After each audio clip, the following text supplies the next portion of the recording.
بسم اللہ الرحمن الرحیم۔ السلام علیکم دوستو، رات کے تقریباً 9 بجے کا وقت تھا۔ نیو یارک سٹی میں مین ہیٹن کے ایک ہسپتال کی ایمرجنسی میں روڈ ایکسیڈنٹ میں زخمی ہونے والے ایک شخص کو لایا گیا جو بے ہوشی کی حالت میں تھا۔ ڈاکٹرز نے اس کا علاج شروع کیا اور ابتدائی مرہم پٹی کر کے اسے ہسپتال کے کمرے میں شفٹ کر دیا گیا۔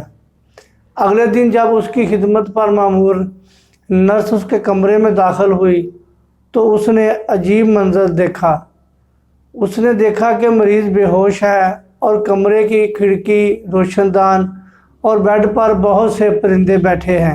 یہ پرندے ایسے بیٹھے تھے جیسے اس شخص کی عیادت کرنے آئے ہوں اور اس کی صحت یابی کی دعا مانگ رہے ہوں۔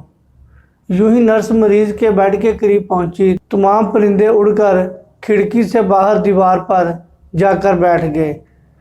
پھر تو یہ معمول بن گیا، ہر روز نرس اس مریض کو دوا دینے اس کے کمرے میں آتی تو تمام پرندے، چڑیاں، طوطے اور کبوتر کمرے میں کھڑکی، روشن دان اور کچھ اس کے بستر پر بیٹھے ہوتے اور نرس کو دیکھتے ہی اڑ جاتے۔ آخرکار 5 دن کے بعد اس شخص کو ہوش آ گیا اور دھیرے دھیرے اس کی حالت بہتر ہونے لگی۔ جس دن اسے ہسپتال سے ڈسچارج کیا جانا تھا، اس دن وہ لڑکی جو بطور نرس وہاں ڈیوٹی کرتی تھی اس شخص کے پاس آئی اور حال چال دریافت کرنے کے بعد اس نے پوچھا، کیا آپ نیو یارک میں اکیلے رہتے ہیں؟ چونکہ آپ کی بیماری کے دوران کوئی بھی آپ کی خیریت دریافت کرنے نہیں آیا۔ اس شخص نے جواب دیا، میرے ماں باپ کا انتقال ہو چکا ہے اور میں ان کی اکلوتی اولاد ہوں۔ اب تک شادی نہیں کی تو ظاہر ہے بیوی بچے بھی نہیں اور میں اکیلا ہی رہتا ہوں۔ مگر جہاں تک کہ یہ بات کہ کوئی میری خیریت دریافت کرنے نہیں آیا، تو کیا آپ نے دیکھا نہیں کہ ہر روز اس شہر کے پرندے میری خیریت پوچھنے آتے ہیں، میرے پاس آ کر بیٹھتے ہیں اور میرے لیے دعا کرتے ہیں؟ کیا اس سے پہلے آپ نے کبھی اس کمرے میں پرندوں کو آتے دیکھا؟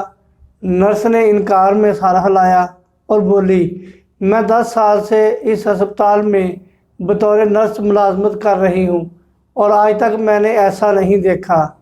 آخر آپ کون سا ایسا عمل کرتے ہیں جو اتنے سارے پرندے آپ سے پیار کرتے ہیں؟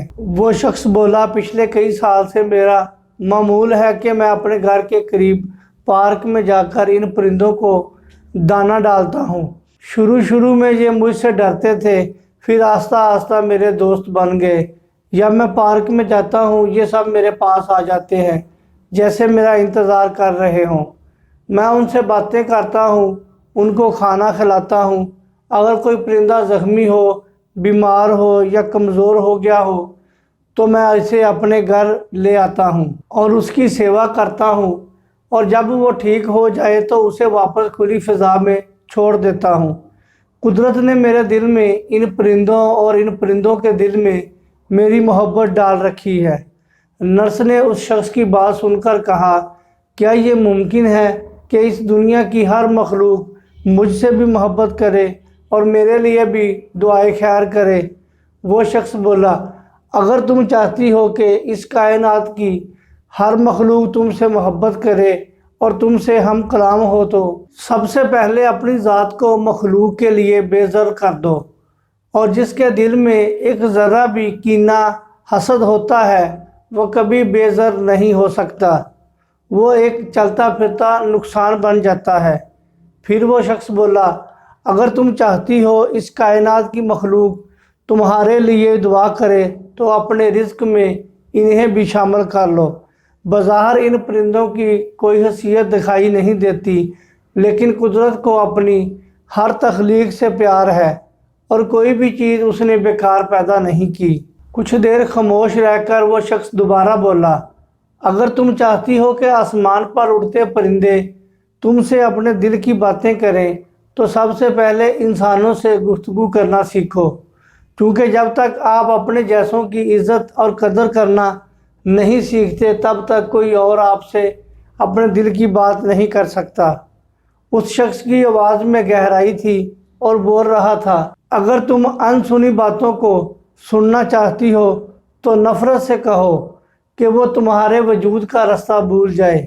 اگر تم چاہتی ہو کہ اس کائنات کی ساری مخلوق تمہاری عزت اور احترام کرے تو بنا رنگ و نسل، ذات، برادری اور مذہب کی تفریق کے لوگوں کے زخموں کے لیے مرہم بن جاؤ۔ جو لوگ خود کو دوسروں سے بہتر اور دوسروں کو کمتر سمجھتے ہیں، تو ایک دن ایسا آتا ہے کہ وہ لوگ اور ان کی انا دونوں خاک کی چادر اوڑھ کر صفائے ہستی سے مٹ جاتے ہیں اور ان کی داستان تک باقی نہیں رہتی۔ اپنے اندر اوصاف پیدا کرو، ناممکن بھی ممکن ہو جائے گا، وگرنہ ممکن بھی ناممکن ہی رہے گا۔ یہ پرندے بڑے صوفی مزاج ہوتے ہیں، اپنے ساتھ کی جانے والی نیکیاں نہیں بھولتے اور دل سے دعا دیتے ہیں۔ یہ حضرت انسان کی طرح لالچ نہیں کرتے، رزق کو اپنے پروں میں چھپا کر نہیں اڑتے، اپنے حصے کا کھا کر باقی دوسروں کے لیے چھوڑ دیتے ہیں۔ دوستو، آج کی اس سٹوری سے اگر آپ کو کوئی سبق ملا ہو تو اسے دوسروں تک ضرور پہنچائیے گا، کیونکہ مٹا دے اپنی ہستی کو اگر کچھ مرتبہ چاہیے، کیونکہ دانہ مٹی میں مل کر گلے گلزار ہوتا ہے۔ بہت شکریہ، مجھے اجازت دیں، اپنا خیال رکھیں۔ اللہ حافظ۔ السلام علیکم ورحمۃ اللہ وبرکاتہ۔